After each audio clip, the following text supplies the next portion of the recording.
Okay, so Maureen's going to first talk about some teamwork. And this is a nice segue from her talking about questions into questions. You're going to have a copy of this PowerPoint. I think LaDonna and John are posting this, correct? So you'll have these questions. And the reason I say that is because I think if you're working with a leadership team at the district or school level who has a dedicated space for their meeting, I think I'd actually put these questions on like tag board and post them on the walls and keep them there. The first question is that the team should be asking themselves is, what is the straightforward literal meaning and intent of the indicator? Again, the wise ways have an explanation now, sort of a breakdown, a deconstruction of the indicator language, but they really need to talk about that as a team so that they come to consensus about what the effective practice actually means, what it looks like. Do they have the same vision? The next question is, how would we know the extent to which the indicator is implemented? This is more critical than you think. If people don't define success up front from the get-go, they're not going to recognize it when they get there. So think about that. If you don't know what success looks like, if you don't have a visual for success or an internalization of what that effective practice looks like in that setting, you're not going to know it when you get there. And if you don't know it when you get there, you're going to miss out on a celebration because you should be celebrating every success. So again, define success early, and the wise ways will help people define success, be able to articulate what is this effective practice supposed to look like. Third question, what data must be analyzed to determine the level of implementation? I advise every district and school to do a data inventory. We are bombarded by data. I mean, we've got so much stuff to look at. We don't know which end is up. We don't know what to look at, and we have competing data. It's just a lot to sift through. I think it's a worthwhile exercise to figure out what do we have available, and then the next question, do any instruments need to be created to gather the data? I mean, do we have to house it, organize it in a specific way? And then the next one, who will make the data available? I worked at the district level. I was in a medium-sized southwest suburban school district, 6 elementaries that fed into 2 middle schools. I student taught there in the 3rd grade in the fall. I always recommend teacher candidates to student teach in the fall if they can, right? That's when we're setting up our classroom rituals or routines. I mean, when you student teach in the spring, things are kind of winding down. Great opportunity for me. I took over maternity leave in January in 2nd grade. I taught every grade there except 4th, moved into a position of a at-risk reading interventionist, did ESL, became a curriculum director, stayed in that district for 25 years, but when I was at the district level, we had a lot of data that we did not make available to the buildings, and those were the folks who needed it. Why, I had no idea, and looking back, I was part of the problem. But we sort of hung on to that. So if you're at the district level and you have the data that folks need at the building level, get it out to them. So think about who's going to make the data available. And what does it look like now? The what does it look like now question is very much related to the assessment phase of the process. When you're assessing yourselves, when you're getting on a scale to see what you look like in comparison to the indicator of effective practice.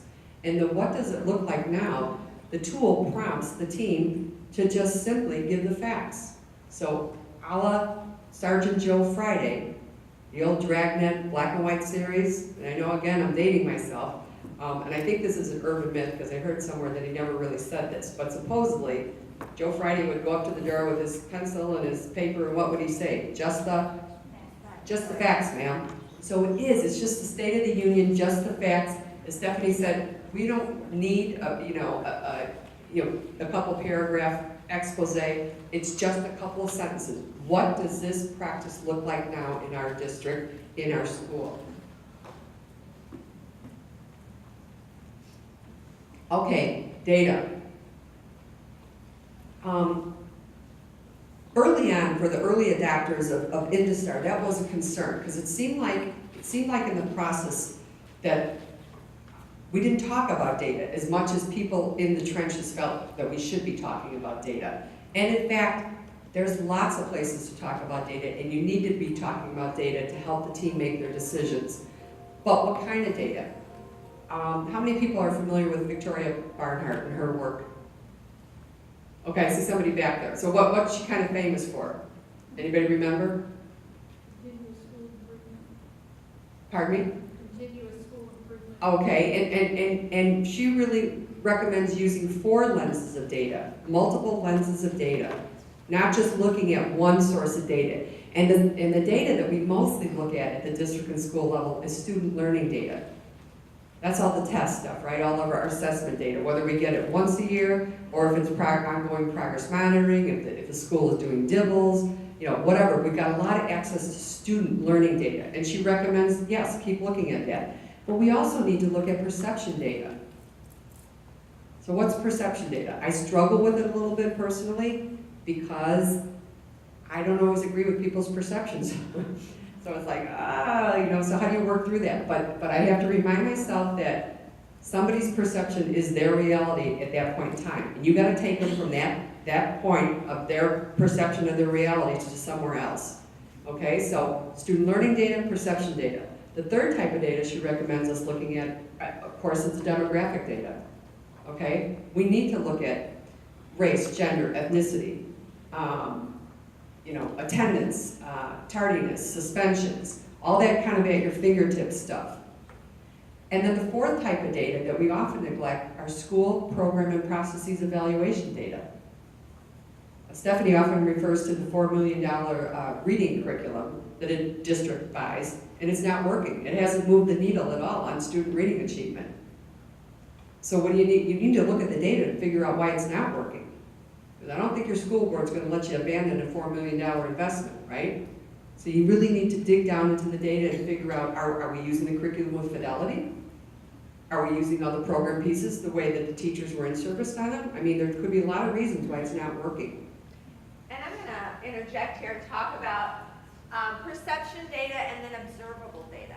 So many times, and Maureen and I, it gives her heartburn to talk about perception data, and I kind of like it. When we're having conversations about an indicator and where we are as a school or a district leadership team, I like hearing the conversations about, well, I think we're here, and oh, well, I think we're here. I think this is happening in our classrooms, or maybe I'm not seeing that.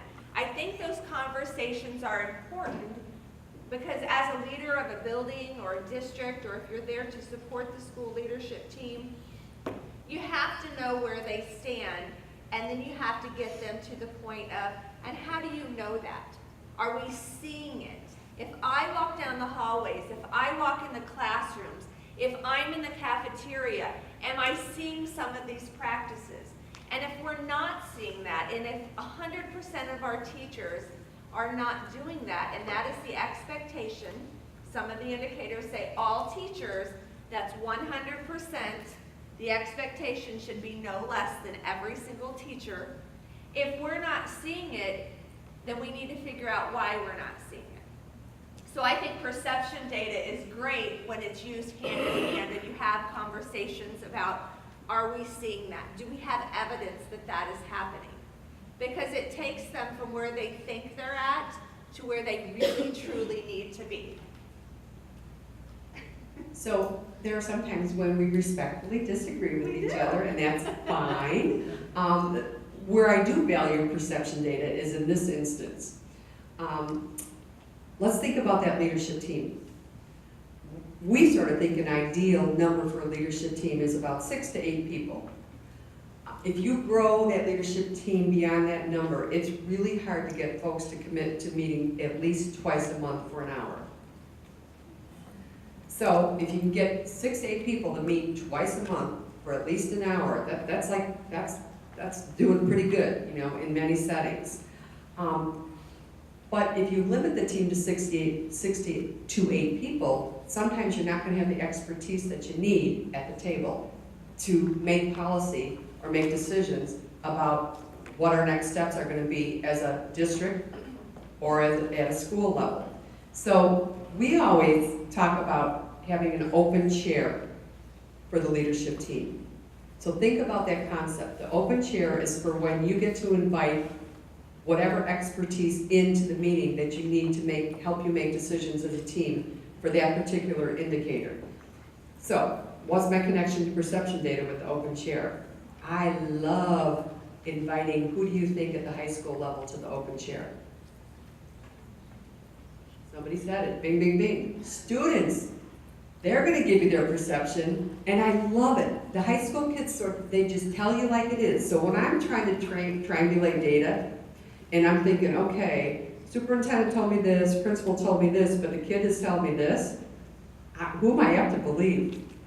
I kind of go with the students because they don't really have any agenda. You use the open chair for community members, key stakeholders, school board. So these aren't people that you want on your team permanently, but you might need them there for particular indicators, especially if the indicator is going to require a policy change. You're going to need the school board president there. How about the union president? In Illinois, we're a strong union state. You guys have teachers' unions down here? Yeah? So, I mean, you don't want the union president to be at every meeting, but you might need her there for some meetings. So that's where I kind of like the perception data. And talk about the respectfully disagree, I just have to add this in, just because it happened recently to me. Okay, my dad's 89 years old, he has dementia, this will be fast. And he had to go take his driver's test. He was driving up to this point. And many people, doctors, family members, were trying to, like, how do we get the car away from him? So, and he has no filters, right? No filters left. He doesn't care who you are, how old you are. He'll just go tell you what he thinks, right? So he had to go to the VA to take like this voluntary screening because he's a veteran. And we didn't really tell him it was voluntary, but he's going to have to take his test by September 20th anyways, by his birthday. So he goes, they put him through all this cognitive screening stuff, and he just did terrible. My brother, my sister, and I were kind of sitting behind him. It was so sad. So then he looks at the guy who's doing the test, and he said, okay. He said, I got my car here, so you want to come see me drive now? And the guy just looked at me and said, Terry, it really wouldn't be safe for me to get in the car with you. And my dad said, well, I respectfully disagree with you. Well, my brother and sister and I almost fell off our chairs because he hasn't ever respectfully done anything in his entire life. But for him to say that, we're like, where did you even hear that term, Dad? So anyways, brush up on the cognitive stuff if you got to go take the VA screening because it was kind of tough. Okay, so we're going to continuing on the discussion and the conversation of teamwork. We're going to talk about, ultimately our whole goal is to think about how does this process and the conversations that district and school leadership teams have affect what or impact what? Student achievement, right? Student success, that was a good other word. So we're talking about what we do as adults. We can't change the fact that kids come from broken homes.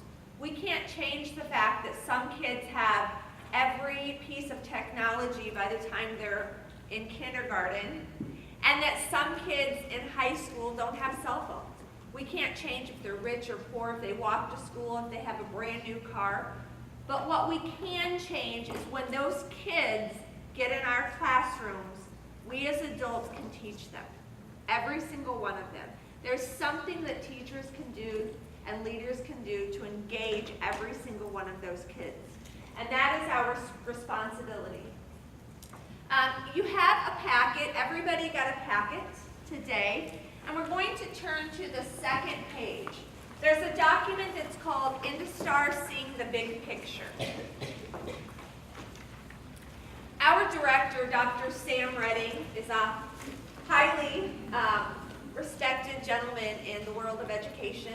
He's very bright. And I can tell you, the reason we work for this man is because he has so much passion for the children. Sometimes we, kind of punch him in the arm when he gets a little teary-eyed and we're like, come on, it's for the kids, just to kind of wake him up for a second. But he is so passionate about this process. And sometimes this happens over a weekend. He'll sit there and he'll just write his thoughts down. And so one weekend he wrote Seeing the Big Picture. And it puts faces on the process. He's talking about what teachers and leaders and district personnel can do that really do impact student achievement.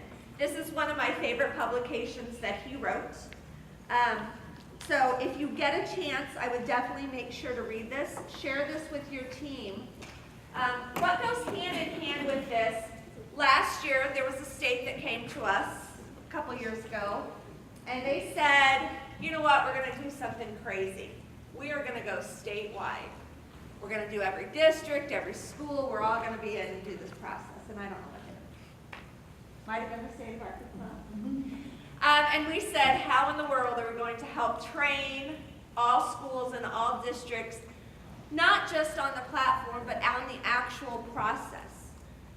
So our team got together and we created what are called training modules. And there is a document or a one-pager inside of your packet that has 4 blocks with puzzle pieces on them, if you'd like to refer to that. They're a little hard to read. All of these are going to be on the ADE website by tomorrow. Okay, so you will be able to see them a little bit more clear. And all of the resources in here can be found on industar.org. So let me tell you about these training modules.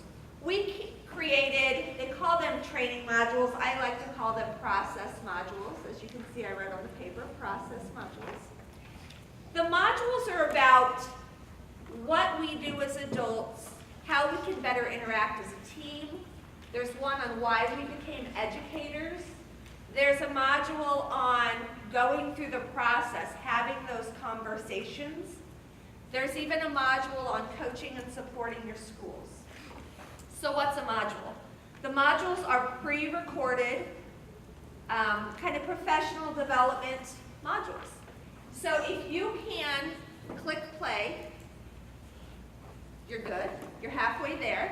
There are built-in activities, and during those activities, the modules stop, and you would just need to facilitate those. So you could take these back and work on them alone.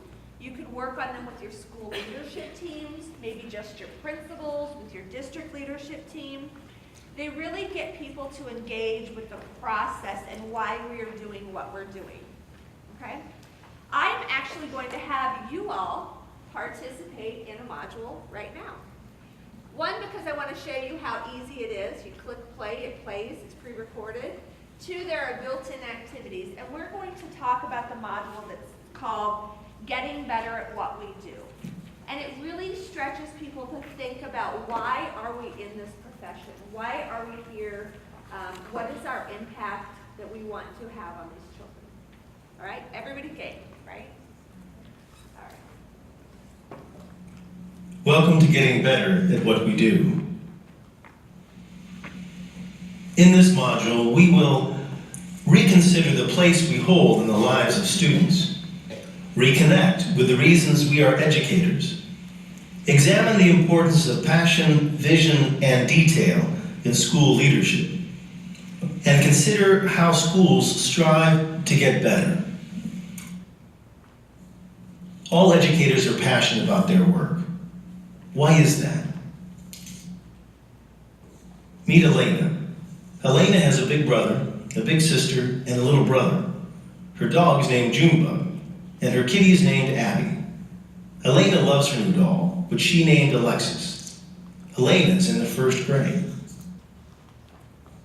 A lot of people will support Elena as she progresses through the grades in school. Her parents, her schoolmates, her teachers, teams of teachers in her school, the principal, people in her community, the district staff and superintendent, the school board, people in the state education department. They are all part of a great support system for Elena. They all do what they do because they have a passion for helping children succeed. Think of a student you know well, a student in your school or district, a student in a school you work with. Picture this student in your mind. Where are you in this student's system of support? What is within your reach that would contribute to this student's success? Okay, so I want everybody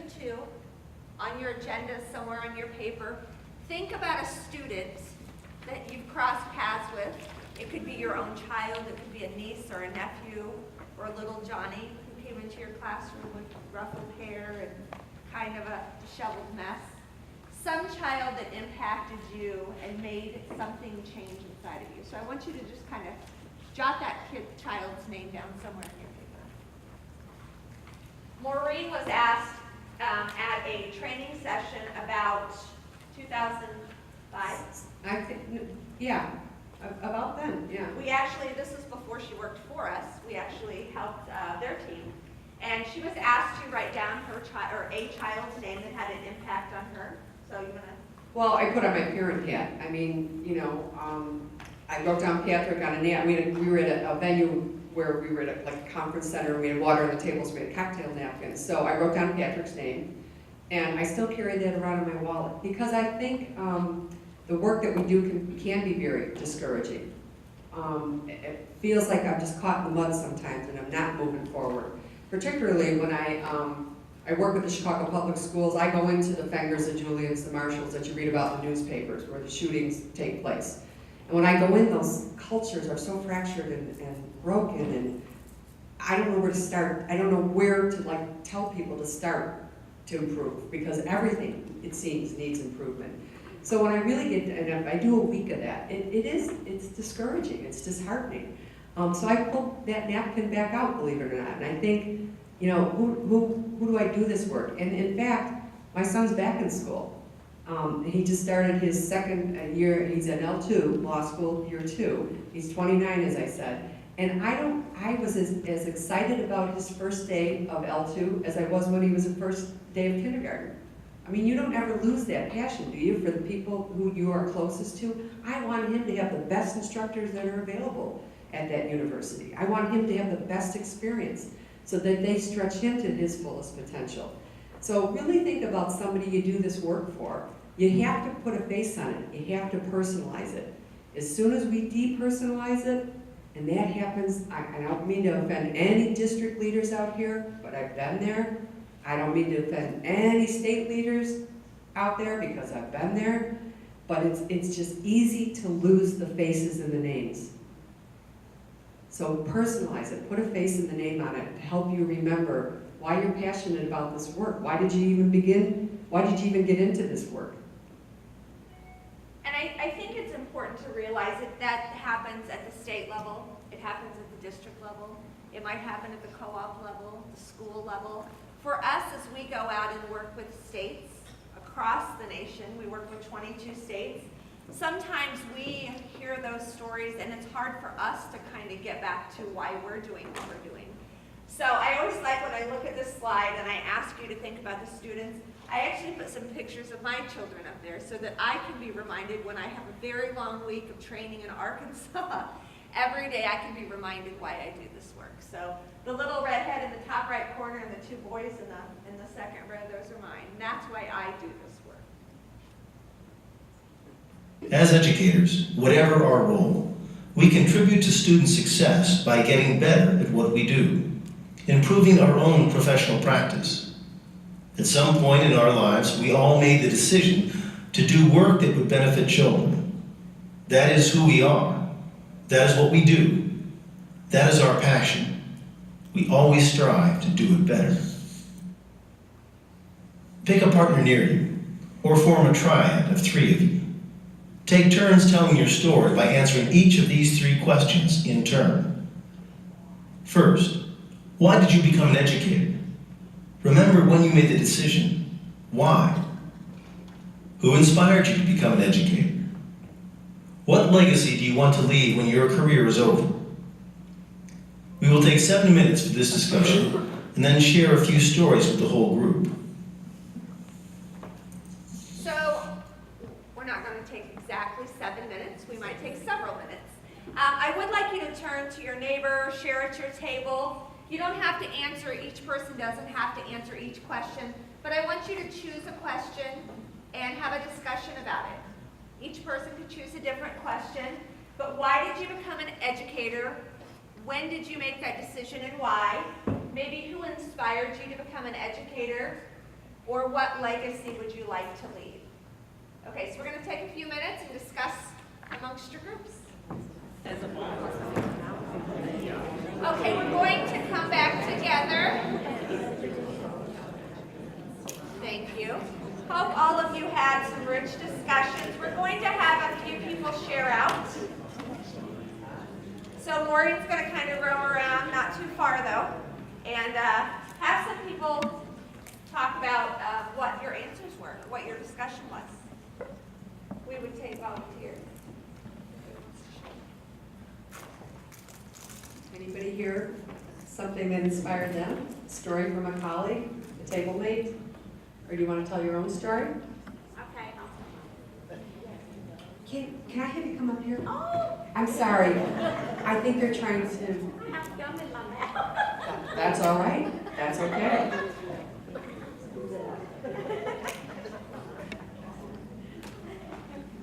I never understood well, I sort of did, the no gum in school rule, because really when kids are chewing gum, they're much quieter. I have sort of a sore throat, so I was trying to get lubricated. I'm Helen Cook. I'm from the Washita School District, and I was just telling my group, my principal knew my story, that I wanted to be an educator or become an educator. I knew that when I was very, very small. When I was about 5, 6, 7 years old, I came from a very poor family, and we would get toys and things, different things from different church groups or whatever. And my sister and my brothers wanted the good toys, the toys that were not broken, the dolls that were not broken, things like that. But I always wanted those that had an arm missing or a leg missing or something like that. And I would take them and nurture them back to health by putting a stick where an arm should go, or we had little flowers, rows of Sharons, outside our home, and I would take buds from those. They're long, and stick that where an arm should go, where a leg should go, and anyway, I just wanted to fix it, and I knew that. And I've taught special education now for 31 years, and I also teach gifted and talented students. So I knew that I wanted to be an educator or someone who helped children when I was very, very young.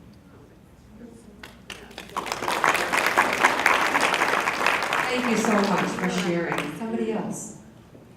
Anybody at this table? Thank you. Hello, my name is Lee Maycamp. I'm from Texarkana.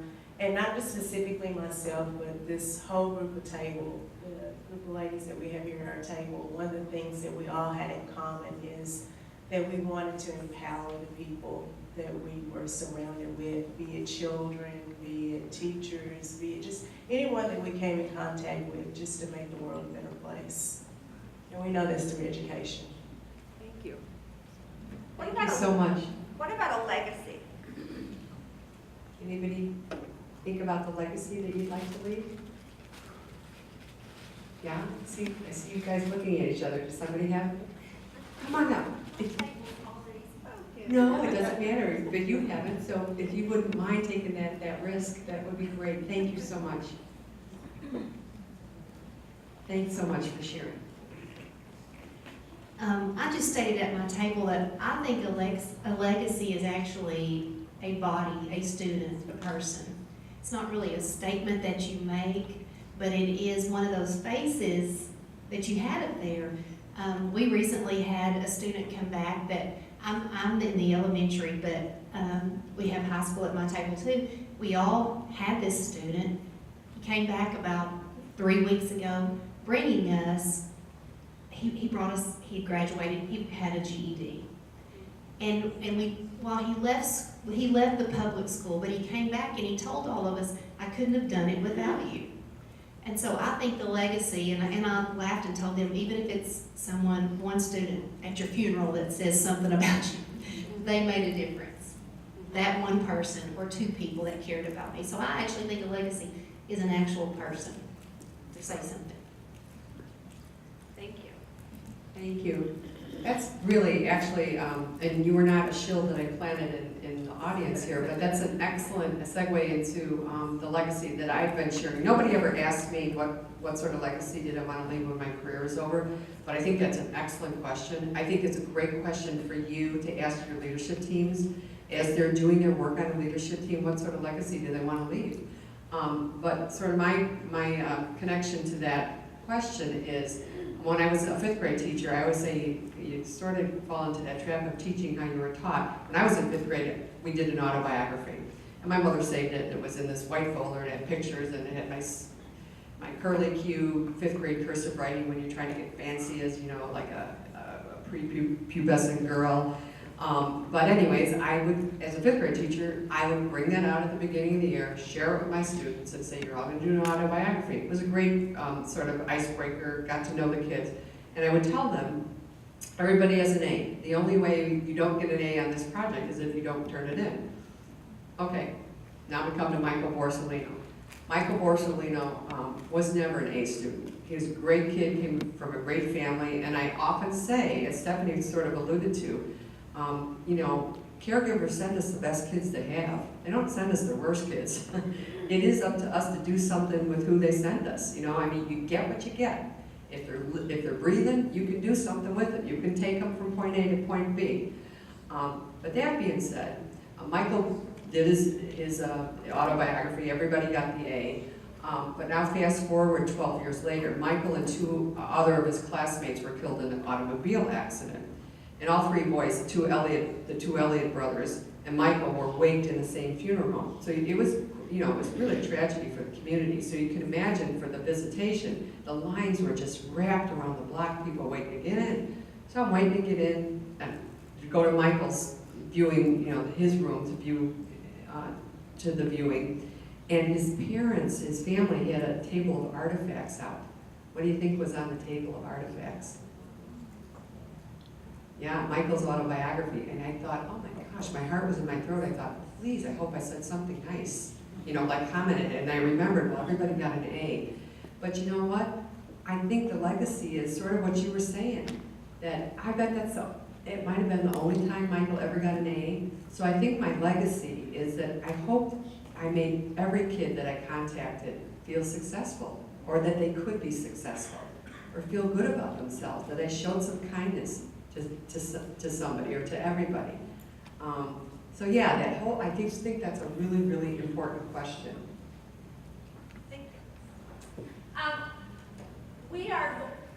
The reason we did this module is because we want, one, for you to get comfortable with the modules, that you can take these back to your school and district leadership teams, and you can absolutely use them to help engage conversations. And the second reason is we need to know why people are on that leadership team. That everybody is there for the right reason. That we're all there to make education better for these students. So by really engaging those team members, you could do it with all the teachers in the building. You could do it with your principals, just the leadership team. It's really important for us to think about why are we in this job and to really get back to the heart of it. And it's to change education for children. So many times we lose that sense of urgency, and it just breaks my heart to think that 30 students or 20 students could go through a classroom where they don't get the best instruction, they don't get engagement from teachers.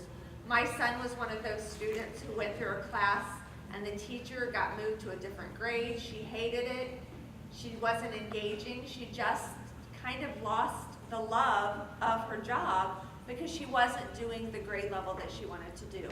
So for the whole entire year, 30 kids went through her classroom. They were bummed, they all had C's and D's. I mean, and it's frustrating. North Carolina did a presentation for us a couple years back, and do you remember the game Price is Right, where they had the little hiker go up the mountain, you know, and then he falls off?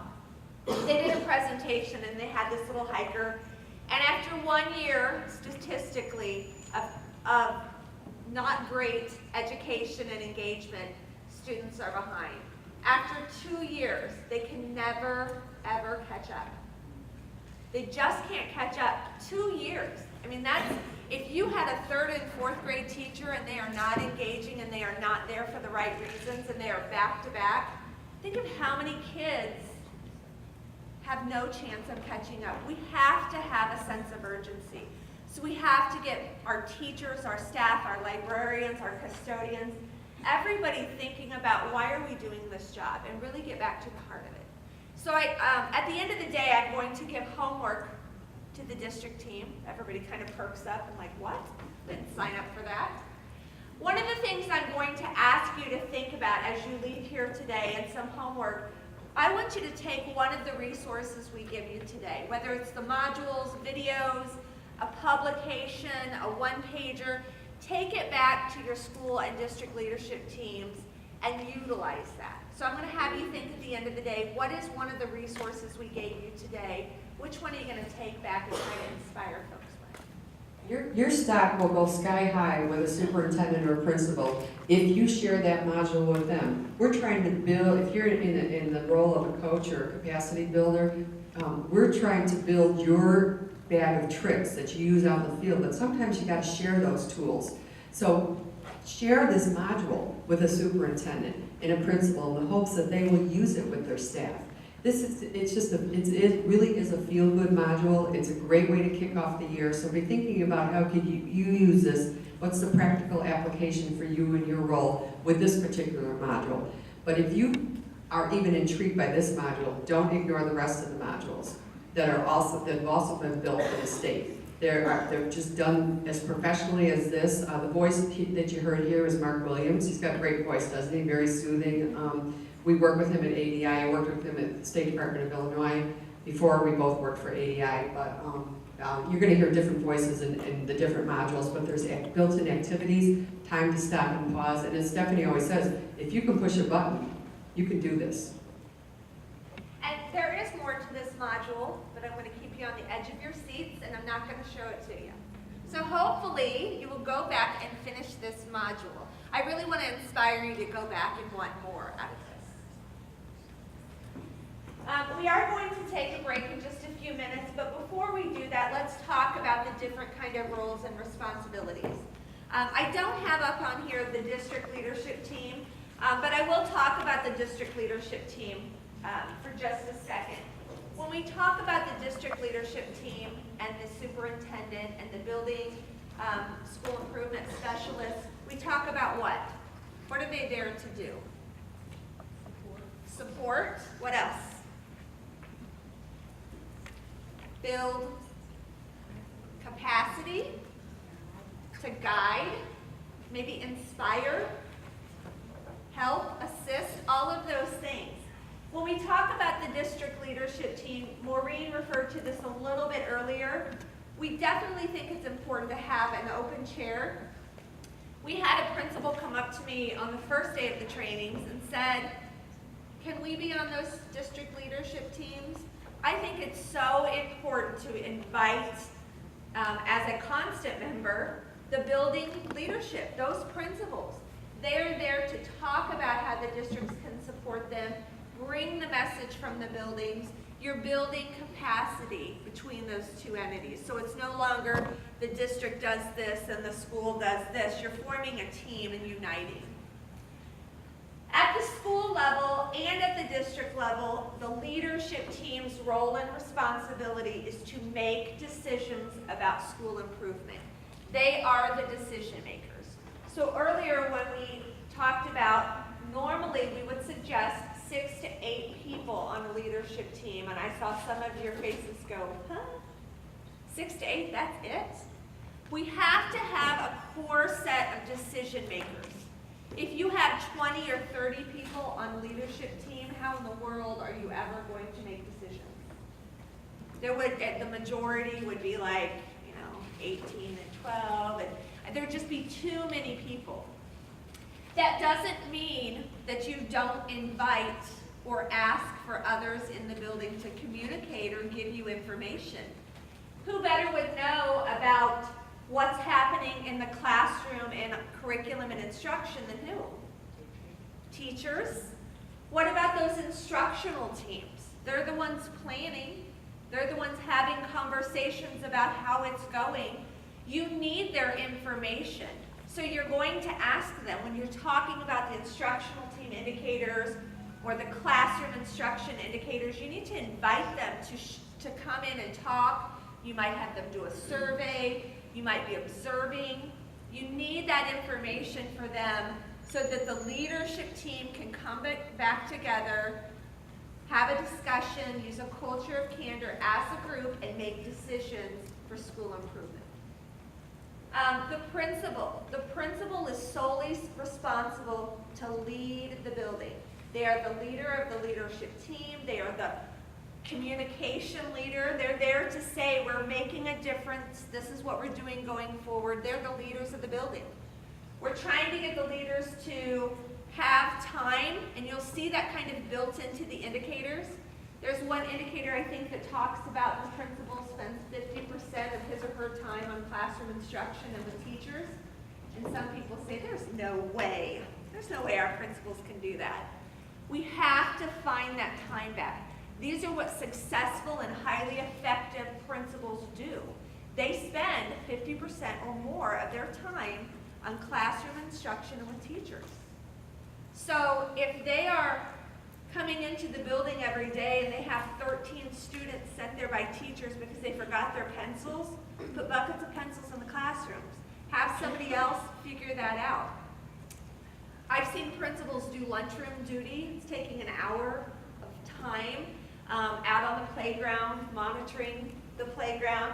We have to give that time back to the principal. So we're talking about shared leadership, distributed work. We're really trying to figure out how the principal at the building and the leadership team can make decisions, and we can distribute the work so everything's getting done. At the district level, we're doing the same thing. The superintendent should be the leader of the district leadership team. The team members should make decisions, and who better to help make decisions than the leaders of the buildings, right? And we're sharing the work. So there are tons of other people sometimes in districts. So we're sharing the work and the load, okay? And we can never do this job, and you'll hear me say this several times throughout the day. This process, one, does not work without leadership teams. Two, it doesn't work without strong leaders. And three, it will not work if people do not feel supported. The last couple of days, we have had people come up and say, we need feedback. We've had schools call us and say, are we going to get feedback? We need support. We need to know if we're doing it right. So what we're doing this week and what we plan to do in the future with the state, we've worked very hard with the state to start implementing these things, is building that capacity from ADI to the state to co-ops to districts and schools, and really think about building capacity and supporting everybody so that we can all feel that we have all of the right tools and resources to move forward. Fair enough? Okay. We're going to take about a 10-minute break just so everybody can get up and shake it off. And we're going to come back and we're going to talk about the continuous improvement process. To make decisions about school improvement. They are the decision makers.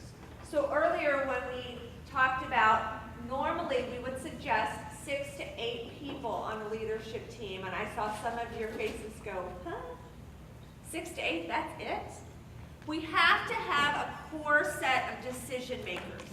If you have 20 or 30 people on a leadership team, how in the world are you ever going to make decisions? The majority would be like, 18 and 12, and there'd just be too many people. That doesn't mean that you don't invite or ask for others in the building to communicate or give you information. Who better would know about what's happening in the classroom and curriculum and instruction than who? Teachers. What about those instructional teams? They're the ones planning. They're the ones having conversations about how it's going. You need their information. So you're going to ask them, when you're talking about the instructional team indicators or the classroom instruction indicators, you need to invite them to come in and talk. You might have them do a survey. You might be observing. You need that information for them so that the leadership team can come back together, have a discussion, use a culture of candor as a group, and make decisions for school improvement. The principal is solely responsible to lead the building. They are the leader of the leadership team. They are the communication leader. They're there to say, we're making a difference. This is what we're doing going forward. They're the leaders of the building. We're trying to get the leaders to have time, and you'll see that kind of built into the indicators. There's one indicator, I think, that talks about the principal spends 50% of his or her time on classroom instruction and with teachers. And some people say, there's no way our principals can do that. We have to find that time back. These are what successful and highly effective principals do. They spend 50% or more of their time on classroom instruction and with teachers. So if they are coming into the building every day and they have 13 students sent there by teachers because they forgot their pencils, put buckets of pencils in the classrooms. Have somebody else figure that out. I've seen principals do lunchroom duty. It's taking an hour of time out on the playground, monitoring the playground. We have to give that time back to the principal. So we're talking about shared leadership, distributed work. We're really trying to figure out how the principal at the building and the leadership team can make decisions, and we can distribute the work so everything's getting done. At the district level, we're doing the same thing. The superintendent should be the leader of the district leadership team. The team members should make decisions, and who better to help make decisions than the leaders of the buildings, right? And we're sharing the work. So there are tons of other people sometimes in districts. So we're sharing the work and the load, okay? And we can never do this job, and you'll hear me say this several times throughout the day. This process, one, does not work without leadership teams. Two, it doesn't work without strong leaders. And three, it will not work if people do not feel supported. The last couple of days, we have had people come up and say, we need feedback. We've had schools call us and say, are we going to get feedback? We need support. We need to know if we're doing it right. So what we're doing this week and what we plan to do in the future with the state, we've worked very hard with the state to start implementing these things, is building that capacity from ADI to the state to co-ops to districts and schools, and really think about building capacity and supporting everybody so that we can all feel that we have all of the right tools and resources to move forward. Fair enough? Okay. We're going to take about a 10-minute break just so everybody can get up and shake it off. And we're going to come back and we're going to talk about the continuous improvement process.